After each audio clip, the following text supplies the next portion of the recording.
আজ আমি তোমাদের বলবো এক বুদ্ধিমান হরিণের গল্প। এক জঙ্গলে থাকতো এক শান্তশিষ্ট হরিণ। একদিন সকালে হরিণটা ঘুরতে ঘুরতে জঙ্গলের গভীরে চলে গেল। পাখিরা ডাকছিল, বাতাসও ছিল হালকা। হঠাৎ সে একটা শব্দ শুনতে পেল, পাতার ভেতর কিছু একটা নড়ছে। হরিণ একটু চমকে উঠল। দূর থেকে সে দেখতে পেল একজন শিকারী ধীরে ধীরে তার দিকে আসছে, হাতে ধনুক বাণ।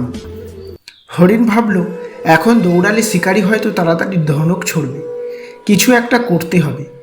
তখন হরিণ মাটিতে শুয়ে পড়ল, যেন সে মারা গেছে, চোখ বন্ধ, নিঃশ্বাসও বন্ধের মতো। শিকারী কাছে এসে ভাবল, আহা, আমি তো আগেই মেরে ফেলেছি। সে দড়ি আনতে গেল। শিকারী দূরে যেতে হরিণ কান খাড়া করল, চারপাশ দেখে বুঝল এখনই সময় পালানোর। হরিণ লাফিয়ে উঠে দৌড়ে পালিয়ে গেল। শিকারী ফিরে এসে হতবাক। হরিণ বেঁচে গেল তার সতর্ক বুদ্ধির জন্য।